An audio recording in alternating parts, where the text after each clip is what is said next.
Intensification des liens de coopération et d'amitié, le président de la République accepte les lettres de créance des nouveaux ambassadeurs du Burkina Faso, de la Suède, de la Palestine, de la Corée et de l'Indonésie accrédités dans notre pays. Remise ce matin de véhicules tout neufs pour les gouverneurs de région et du district de Bamako, véhicules entièrement financés par le budget national. Le gouvernement, par cette dotation, entend aider l'administration dans son fonctionnement quotidien. Sécurisation des frontières, les forces de défense et de sécurité et les populations unissent leurs forces pour mener une lutte efficace contre le banditisme transfrontalier. Nous sommes jeudi 16 janvier, mesdames et messieurs, bonsoir et bienvenue dans ce journal. 5 nouveaux ambassadeurs ont présenté leur lettre de créance au président de la République, Ibrahim Boubacar Keïta, ce jeudi 16 janvier. Il s'agit des ambassadeurs de Suède, de Burkina Faso, de la Palestine, d'Indonésie et de Corée. Le compte-rendu de cette cérémonie de présentation des lettres de créance, c'était au Palais de Koulouba avec notre reporter Ndei Sissoko.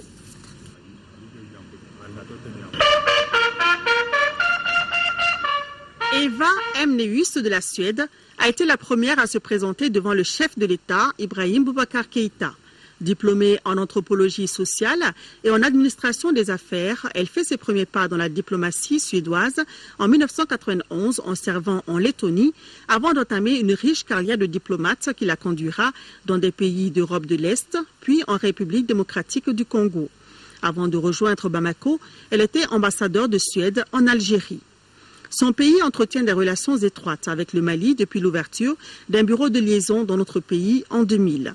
Stockholm soutient Bamako dans plusieurs secteurs, notamment dans celui de l'environnement, de la santé, de la lutte contre la pauvreté et la corruption, l'amélioration de la situation de la femme et de la fille, entre autres. Et dans le cadre de la sortie de crise de notre pays, la Suède a envoyé un contingent civil de 12 personnes dans le cadre de l'EUTM et a annoncé une aide de 58,4 millions d'euros lors de la conférence de Bruxelles. Eva Emneus aura donc pour mission de perpétuer et d'intensifier les acquis en matière de coopération entre son pays et le Mali. Le général de brigade Kodjo Lougué a été le deuxième diplomate à présenter ses lettres de créance au président Ibrahim Boubacar Keïta. Il représente désormais le Burkina Faso au Mali. Détenteur d'un diplôme de l'école militaire interarmes de Yaoundé au Cameroun, il en est à sa première expérience en tant que diplomate.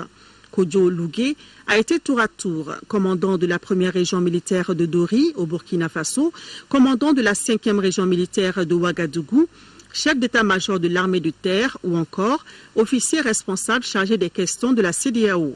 Rappelons que son pays, en tant que médiateur, a abrité la signature de l'accord de Ouagadougou entre les autorités maliennes et les groupes armés. M. Lougué aura pour mission de consolider les liens de coopération et d'amitié qui existent entre le Mali et le Burkina Faso.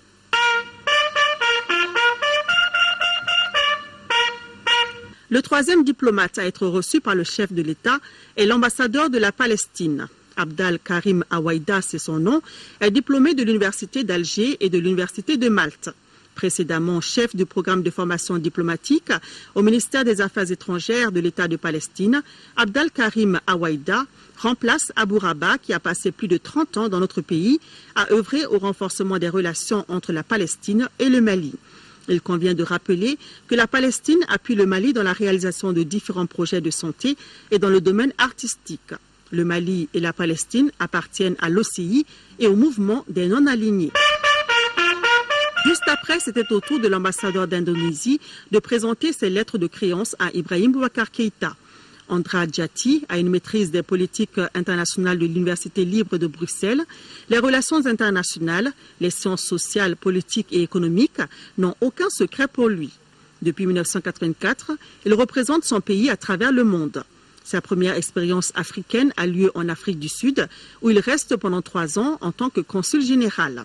Ce passage lui vaudra d'être nommé directeur Afrique au ministère des Affaires étrangères de son pays jusqu'à sa nomination au Mali. Tout comme les précédents ambassadeurs, Andra Diati aura pour mission de promouvoir la coopération entre les gouvernements maliens et indonésiens. Il a pour résidence Dakar. La boucle a été bouclée par l'ambassadeur de Corée, Shin Chang-weon. Bachelor en sciences politiques de l'Université nationale de Séoul, c'est un spécialiste du commerce international. Avant d'entamer sa carrière de diplomate, il était directeur général adjoint au Bureau du commerce multilatéral au ministère des Affaires étrangères et du commerce de Corée. Depuis l'établissement des relations entre le Mali et la Corée en 1990, l'aide coréenne a essentiellement porté sur des dons de véhicules et d'équipements. L'industrie malienne s'est également enrichie avec l'ouverture d'une usine de montage des véhicules de marque Hyundai qui a une capacité de production annuelle de 2000 véhicules. En tant qu'ambassadeur de Corée au Mali, la mission de Shin Chang-weon sera de consolider les liens d'amitié et de coopération entre nos deux pays. Il réside à Dakar. Autre endroit, autre cérémonie avec la remise de véhicules aujourd'hui aux 8 gouverneurs de région et à celui du district de Bamako. Ces véhicules ont été entièrement financés sur le budget national à hauteur de 337 millions de francs CFA. Les véhicules ainsi mis à la disposition aideront les gouverneurs dans leur mission quotidienne de restauration de l'autorité de l'État, nous dit Abdul Karim Kaba. Appuyer les administrations des régions et du district de Bamako dans leur mission de tous les jours, voilà tout le sens de cette remise des clés. 9 véhicules 4x4 pour un coût total de plus de 337 millions de francs CFA. Un geste d'une importance capitale, surtout à l'approche des élections communales. La remise de ces véhicules vise à contribuer davantage à la consolidation de l'administration et au rétablissement de l'autorité de l'État d'une part, ensuite au renforcement des capacités des gouverneurs de région et du district d'autre part. L'acquisition de ces véhicules intervient à la suite d'une soixantaine d'autres véhicules réalisés par le département en vue d'accompagner les représentants de l'État et les services centraux dans le cadre de l'organisation des élections 2013. Les dons s'inscrivent en droite ligne de la politique du gouvernement qui vise à doter l'administration de logistiques conséquentes pour lui assurer une pleine fonctionnalité en tout temps et en tout lieu. Les récipiendaires ne peuvent qu'être satisfaits de ces gestes. Les jeunes magistrats du Mali échangent sur le droit de l'environnement. À cet effet est organisée une journée d'échange dont l'objectif est de sensibiliser ces jeunes magistrats sur le rôle qu'ils doivent jouer afin de relever les défis juridiques et judiciaires liés à la gestion de l'environnement. Fademba Keita. Cette rencontre d'échange initiée par l'Association des jeunes magistrats du Mali s'inscrit dans le cadre du renforcement des capacités des juges dans le domaine du droit de l'environnement. C'est pourquoi, avec les experts de l'Agence de l'environnement et du développement durable, les débats portent sur 3 sujets. Le cadre juridique et institutionnel de gestion de l'environnement, le juge et le droit pénal de l'environnement et le droit civil relatif à l'environnement. La dégradation de l'environnement, l'assainissement, la pollution, les nuisances sonores, etc. sont autant de préoccupations quotidiennes des populations. D'un point de vue législatif, il existe des textes épars sur l'environnement qui demeure inconnu des praticiens du droit que nous sommes. Pour la représentante du programme des Nations Unies pour le développement PNUD, selon une étude menée en 2009, le Mali perd chaque année plus de 20% de son produit intérieur brut à cause de l'inaction en matière d'environnement. Le présent atelier prend tout son sens quand on sait que le Mali connaît et continue de connaître des dégâts importants consécutifs particulièrement à la non-application des textes en matière d'environnement. Selon le premier responsable du département, l'ineffectivité d'une règle de droit est l'une des principales causes qui ouvrent la voie à toutes sortes d'abus et à la dégradation de l'espace. En raison de son apparition relativement récente, le droit de l'environnement n'était généralement pas enseigné en tant que matière dans les facultés de droit. Pour de nombreux juges, le droit de l'environnement pourrait donc être un domaine totalement inconnu. Il est donc urgent de faire en sorte que le droit de l'environnement ne reste pas lettre morte. Le ministre de la Justice, garde des Sceaux, propose l'insertion du dit volet dans le programme de l'Institut de formation judiciaire. Il est rare, et si on en faisait l'expérience, de trouver dans les parquets les textes applicables en matière de protection de l'environnement. Il est rare de trouver dans la documentation juridique active auprès des juridictions ces textes-là. Comment les appliquer? parce qu'on n'en a pas reçu la formation qui puisse soutenir l'application de ces textes.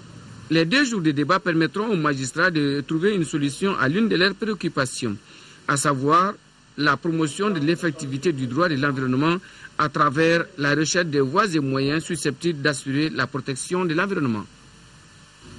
Madame le ministre de l'Éducation nationale a, elle, effectué une visite surprise ce matin dans 3 établissements scolaires de l'Académie de Kati. Il s'agit des lycées publics, du lycée public Mambi Sidibé, le lycée privé Primo et le groupe scolaire de Kati Numurila. Il s'agissait donc pour Madame le ministre de voir les conditions de vie et de travail dans ces établissements, de s'informer sur l'exécution de programmes et de rappeler aux responsables et au corps enseignants les directives nécessaires pour une bonne année scolaire. Partout où elle est passée, elle a rappelé aux enseignants et aux élèves que l'année 2014 doit marquer un nouveau départ pour des performances individuelles et collectives encore plus affirmées dans le renforcement des acquis de l'éducation pour tous au Mali. Le 4e convoi des Maliens de Centrafrique est arrivé hier soir à l'aéroport de Bamako-Sénou et c'était aux environs de 22 heures. Près de 260 passagers, dont une vingtaine de Sénégalais, étaient à bord de cet avion affrété conjointement par l'Organisation internationale de la migration et le gouvernement du Mali. Ces rapatriés donc ont été accueillis sur place par le ministre des Maliens de l'extérieur qui avait à ses côtés l'ambassadeur du Sénégal dans notre pays et le représentant de l'OIM dans notre pays. Nous écoutons le ministre des Maliens de l'extérieur à l'accueil de nos compatriotes venant de Centrafrique. Il est au micro de Nouhoum Sissoko. Ce vol est le 4e vol donc en provenance de Bangui à bord des Maliens. Et ce vol particulièrement est arrivé avec 256 passagers, des Maliens essentiellement, une vingtaine de Sénégalais et 2 Burkinabés, qui viennent d'être accueillis, qui viennent d'être acheminés vers le centre d'accueil. Je pense qu'ils y passeront la nuit, ils subiront des soins de vaccination à leur arrivée et des dispositions sont également prises à ce niveau-là dès demain matin pour le redéploiement de chacun d'entre eux vers les destinations de leur résidence. Et je pense que le tout est assuré, il n'y a pas de problème là-dessus. À ce jour donc, on rappelle, ils sont au total 1900 Maliens qui ont été rapatriés par les soins du gouvernement malien.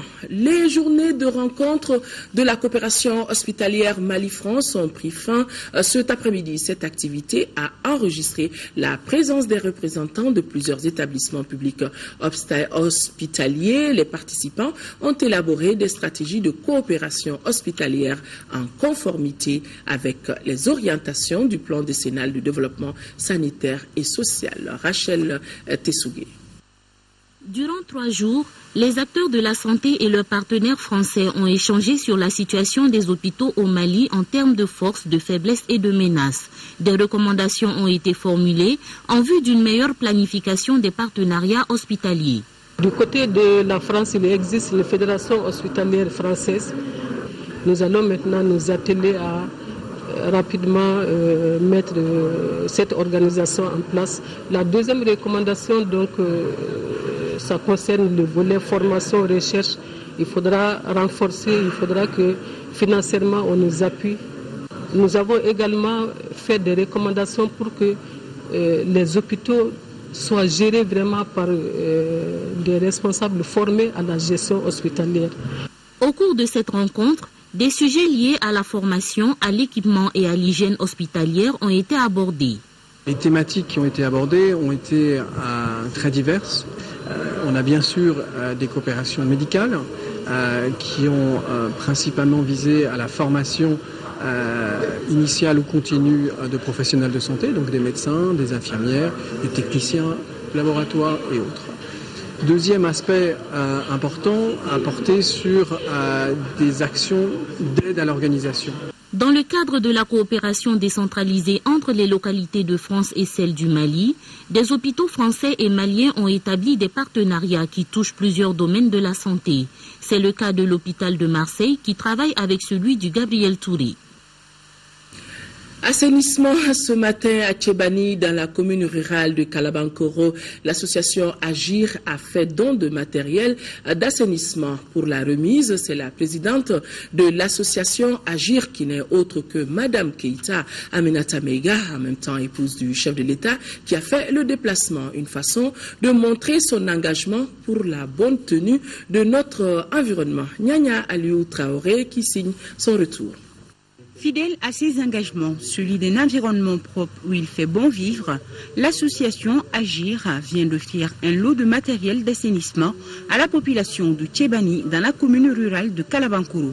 Par cette donation, l'association pour la solidarité et le développement de Tchébani s'offre ainsi une armée de matériel dans sa lutte engagée contre l'insalubrité. Par ma voix, les laborieuses populations de Tchébani vous témoignent ici et maintenant leur profonde gratitude en partageant votre conviction selon laquelle il n'y a pas de qualité de vie sans assainissement. Les matériels que vous avez bien voulu offrir gracieusement à notre association seront utilisés exclusivement à cette fin. Pour sa part, la présidente de l'association Agir, Mme Keïta Aminata Maïga, a salué et encouragé la population de Tchébani à œuvrer dans ce sens. Pour l'épouse du chef de l'État, le développement d'une nation forte et debout dépend en partie de son environnement. Environnement qui, pour sa bonne tenue, demande le concours de tout un chacun, précise-t-elle. Je pense qu'il y a des actions que l'on peut mener qui ne demandent ni matériel, ni argent. C'est son engagement personnel par des petits gestes quotidiens qui vous améliorent votre cadre de vie, qui luttent contre l'insalubrité. Tous, je vous invite à méditer comment penser à trier, comment produire surtout moins de déchets, parce que l'homme est celui qui en produit le plus dans le monde. L'épouse du chef de l'État s'est aussi adressée aux enfants présents sur le lieu de la cérémonie. Elle les exhorte à plus d'assiduité dans les cours et les interpelle à prendre conscience du rôle qu'ils doivent jouer dans le Mali de demain. Autre activité menée par la première dame, Madame Keïta Aminata Meiga, était présente cet après-midi au lancement de la 7e édition du Festival international au féminin dénommé Les Voix de Bamako. Un festival qui s'est donc ouvert cet après-midi au Palais de la Culture. Cette année, l'événement a pour thème Paix et réconciliation.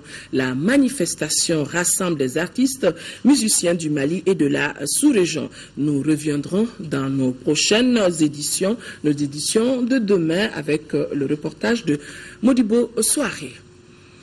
Mot de politique, 14 partis politiques engagés à créer un intergroupe parlementaire avec le Rassemblement pour le Mali, RPM. Le document vient d'être signé par les alliés du parti c'était au cours d'une cérémonie présidée par le Premier ministre Oumar Tatamli.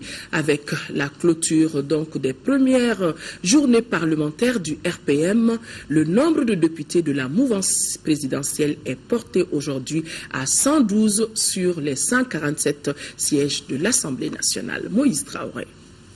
La majorité présidentielle compte actuellement 112 députés, dont ceux du CENID et du MPR. La liste n'est pas exhaustive. Les partis signataires du contrat de législature sont 14 ou 15. J'ai décidé d'organiser l'alliance que forment les partis politiques membres de la majorité parlementaire autour d'un contrat de législature.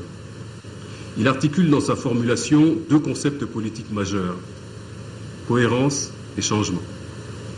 Cohérence de la démarche, cohérence de la majorité, cohérence du programme, pour qu'adviennent les changements voulus par les Maliens. La signature du document consacre l'engagement pour la création d'intergroupes parlementaires et le soutien du programme d'action gouvernementale. Bon, il y aura l'opposition. Ouais, je pense qu'il y aura l'opposition. Parce qu'en fait, aujourd'hui, on ne peut plus tomber dans le consensus qui a fait que le pays est dans le trou aujourd'hui. On ne peut plus accepter ce consensus. Et le consensus est antidémocratique. Il faut aussi ça. C'est ce que nous cherchons effectivement pour faire passer réellement les idéaux vraiment du président de la République, ce qu'on souhaitait beaucoup. La cérémonie conclut les premières journées parlementaires du Rassemblement pour le Mali, RPM. On sait maintenant quelle est la procédure à suivre en vue de la relecture des textes, de la mise en place du bureau et du fonctionnement des groupes parlementaires. Bon, on a eu beaucoup d'expériences ces 2 jours-là et on a eu beaucoup d'expériences avec les nouveaux collègues de députés. On va porter beaucoup de choses, Inch'Allah. En attendant la rentrée parlementaire, rappelons que l'Assemblée nationale est renouvelée à plus de 83%. Seuls 24 sur 147 de la 4e législature ont été réélus.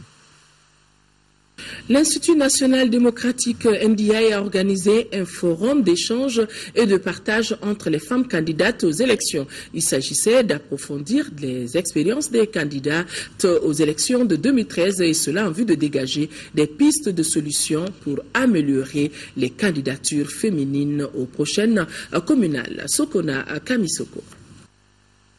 Les femmes sont au début et à la fin de tout processus de développement d'un pays. Mais force est de reconnaître que leur niveau de représentation dans les instances de prise de décision reste toujours faible. Aux élections présidentielles, il a été noté la présence d'une seule femme parmi les 28 candidats, tandis que les législatives, elles étaient 227 candidates en 2007 contre 156 en 2013. En vue de dégager les pistes de solutions utiles pour l'amélioration des candidatures féminines aux élections communales prochaines, que l'Institut national démocratique a initié cette rencontre. Il s'agit pour le NDI d'accompagner et de renforcer les efforts déployés par les organisations, les différents partenaires techniques et les pouvoirs publics en faveur de l'amélioration de la participation politique de la femme au Mali. C'est en ce sens que le NDI s'est aussi engagé en décembre 2013 à accompagner les réseaux féminins dans leur initiative de plaidoyer pour l'adoption par les institutions de la République d'une loi sur l'eau potable. Il s'agira pour les participantes d'échanger sur les expériences individuelles de participation aux élections de 2013, analyser et tirer les leçons des résultats obtenus et identifier les stratégies pour améliorer la participation et les résultats des femmes aux prochaines élections locales. Il est plus que jamais important pour nous de revoir le rôle que doit jouer la femme malienne dans tout le processus électoral, c'est-à-dire dans l'ensemble des opérations destinées à réaliser une élection, depuis la mise sur pied des institutions qui sont en charge jusqu'à la proclamation des résultats définitifs. Dans les jours à venir, l'Institut national démocratique envisage d'aller dans les régions de Sikasso et de Mopti pour former les femmes candidates sur les techniques de campagne. Le banditisme qui sévissait le long des frontières de notre pays avec la Côte d'Ivoire a baissé en intensité. Les forces de défense et de sécurité, en collaboration avec les populations, mènent un travail remarquable sur le terrain. Ce front commun qui s'est imposé a permis de mener une lutte efficace contre les braqueurs et voleurs de tout acabit. Envoyés spéciaux à Sikasso et Kadiolo, Daouda Sidiki Diarra et Fousseini Mouriba. Avec le déploiement des forces armées et de sécurité le long des frontières Mali-Guinée et Mali-Côte d'Ivoire, le banditisme qui était décrié par les populations tend à disparaître. Dans le cadre de l'opération Soutra, nous avons des postes installés à partir de Zégoua, Kadiolo lui-même, Misseni, Machoro, Kadiana, et Kolondiaba lui-même et Fakola. Ces forces participent au maintien de la sécurité, qui rassure la population. À partir de là aussi, ils assurent la fluidité des populations entre les différentes frontières. Par rapport aux escortes de convois, ils assurent les escortes de convois sur l'ensemble des axes qui desservent la région. Militaires, gendarmes, gardes et civils ont coordonné leurs actions sur le terrain. Dans ces zones frontalières, la stratégie adoptée par nos forces a obligé ces malfaiteurs à changer de métier. Au niveau du cercle de Kadiolo et le cercle de Kolondiaba, nous avons eu des braquages de microfinance. Donc ce qui nous interpelle à multiplier d'ailleurs les patrouilles. Et ces patrouilles nous permettront effectivement d'assurer plus la sécurité de ces populations. Nous avons procédé courant l'année 2013 à 167 arrestations en matière de crime, 447 arrestations en matière de délit dans le domaine des renseignements judiciaires. Alors nous avons exécuté 425 renseignements judiciaires, 11 renseignements administratifs et 8 renseignements militaires. Nous avons pu appréhender une soixantaine de bandits de grand chemin. Nous avons pu empêcher des islamistes de pénétrer sur le territoire national le 27 janvier 2013. Ils ont été aperçus par des enfants qui étaient à la recherche de bois dans la commune rurale de Fourou. Donc immédiatement, nous sommes rentrés en action, on a intensifié les patrouilles. Cela a permis vraiment de les faire quitter le territoire. Et depuis lors, les hommes n'ont pas relâché et nous maintenons ce cap jusqu'à nos jours. Nos éléments patrouillent jour et nuit le long de la frontière Mali-Côte d'Ivoire. Nous sommes très ravis de la prestation de l'armée malienne à Sikasso parce que depuis les événements jusqu'à nos jours, la ville est sécurisée, il n'y a pas de problème et les gens vaquent vraiment à leurs affaires sans inquiétude. On ne peut que saluer leur présence et les réconforter dans leurs tâches et leur dire aussi qu'il leur faut beaucoup de courage parce que la situation est telle qu'ils ont besoin d'être réconfortés. On a de cœur avec eux. On enregistre de temps en temps des braquages, des camions sur les axes routiers, surtout les jours de foire. Donc c'est vraiment grâce à ces forces de sécurité que ces populations parviennent à faire leurs activités quotidiennes dans la quiétude. Nous sommes souvent sollicités par ces populations pour demander des postes à tel niveau, tel endroit. C'est avec beaucoup de pédagogie que nous leur faisons comprendre qu'on ne peut pas créer des postes partout. Rien ne fera reculer nos braves soldats dans l'accomplissement de leur mission dans ces zones frontalières. L'incompréhension de certains élus qui pensent que la mobilité ou la présence des agents des forces de sécurité le long de la frontière, ils assimilent ça à des tracasseries, alors que c'est tout à fait le contraire. D'où cet appel du commandant de zone de défense numéro 8. À l'endroit des populations, nous leur demandons une fois de plus ce qu'ils ont toujours, la population a toujours fait, de multiplier. Nous sommes là pour cette population et c'est cette population qui doit bénéficier de nos apports. Un appel qui n'est pas tombé dans l'oreille d'un sourd. Je suis dans une mouvance d'un club de jeunes pour le soutien des forces armées maliennes ici à Zigoua.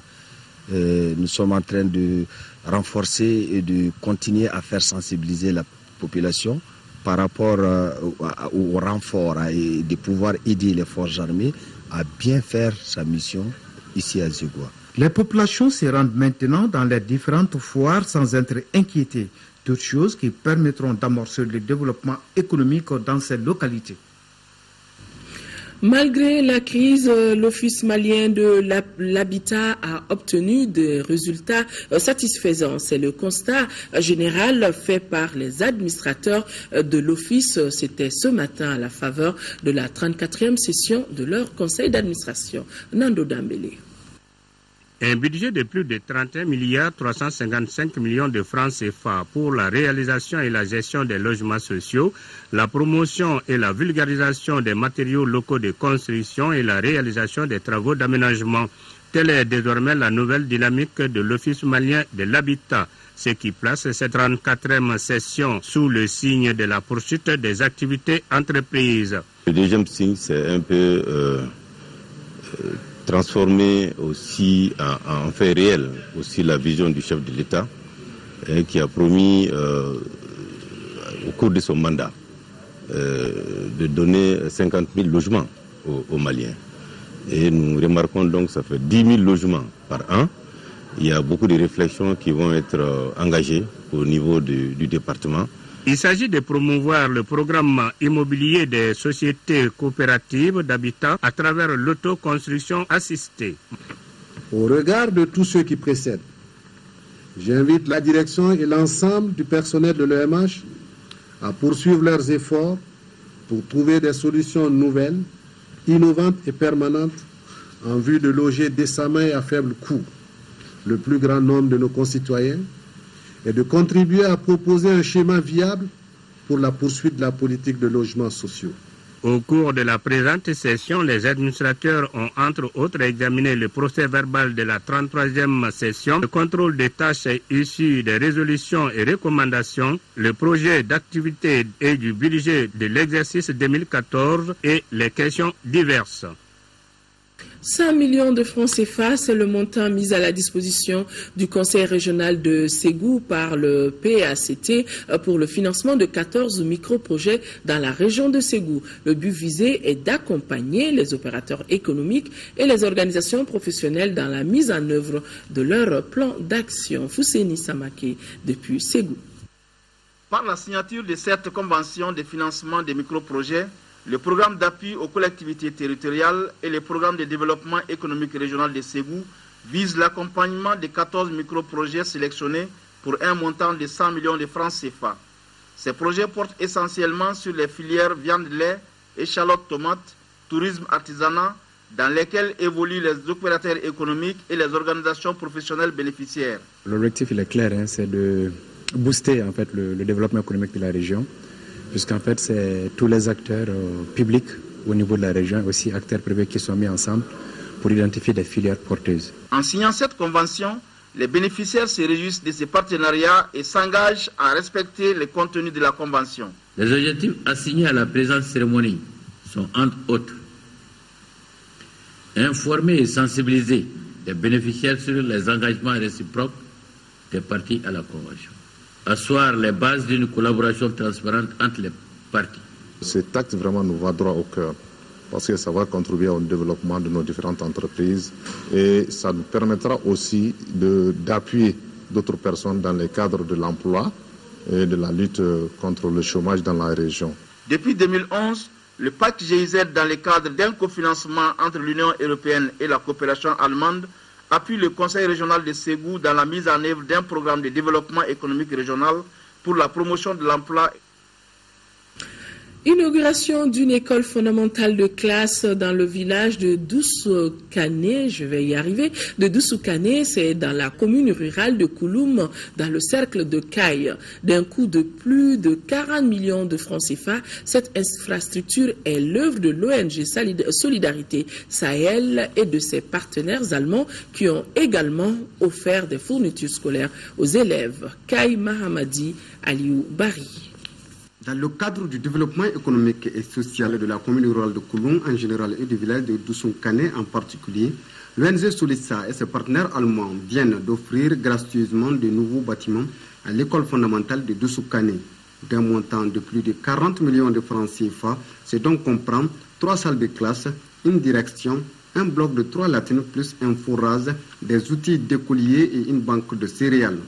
Ces joyaux répondent aux soucis du gouvernement de faire de l'éducation et une priorité de développement et du coût vient d'enlever une grosse épine du pied du conseil communal.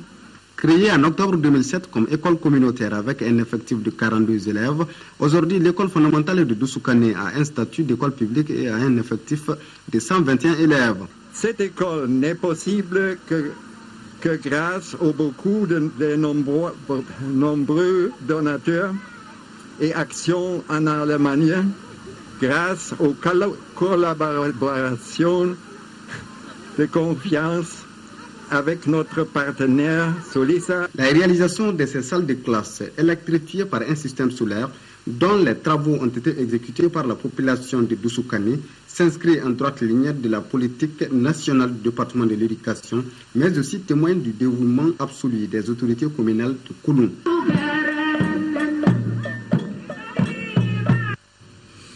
Sport football dans ce journal championnat d'Afrique des Nations d'Afrique du Sud 2014. Cet après-midi, au compte de la deuxième journée dans le groupe B, le Zimbabwe et l'Ouganda ont fait match nul, 0 but partout. Le deuxième match entre le Burkina Faso et le Maroc s'est soldé par le score d'un but partout. Le but le plus rapide de la compétition a été marqué dans cette opposition, nous dit Koumba Nyambele, qui avait sûrement un chrono en main. C'est à la 55e seconde que Bahri El Ibrahim marque le but le plus rapide de la compétition depuis son démarrage en faveur du Maroc face à une équipe du Burkina Faso mal organisée en première période. 1-0 score à la pause. À la reprise, il a fallu attendre la 88e minute pour que Bassirou Ouedraogo signe le but égalisateur pour le Burkina Faso. 1-1, c'est d'ailleurs le résultat au terme de la rencontre. Le premier match du jour entre le Zimbabwe ici en jaune et l'Ouganda s'est soldé par un nul blanc. Pendant les 90 minutes, nous avons assisté à un match moyen dominé en grande partie par les Zimbabwéens, dont les attaquants se sont montrés maladroits plus d'une fois. Résultat final 0-0. Avec ces scores, la qualification se jouera dans le groupe B lors de la troisième et dernière journée de la phase de groupe. L'Ouganda reste en tête avec 4 points, suivi du Maroc 2 points, Zimbabwe troisième avec 2 points également et le Burkina Faso ferme la marge avec un petit point. Voilà, après ce journal, l'interview de la semaine, on est jeudi, Yaya Konaté reçoit Christine Lagarde, directrice générale du Fonds monétaire international. Madame Lagarde, qui vient de boucler un séjour de 72 heures dans notre pays, revient sur la coopération entre notre pays et l'institution financière internationale. Un entretien à suivre après ce journal. Voilà, c'est donc tout pour cette édition. Merci de l'avoir suivi. L'information reprendra ses droits demain 10h. Ça sera une présentation de Aïssata Ibrahim Meiga et les éditions de l'après-midi seront présentées par Ndei Sissoko. Bonne soirée et excellente nuit à tous. Au revoir.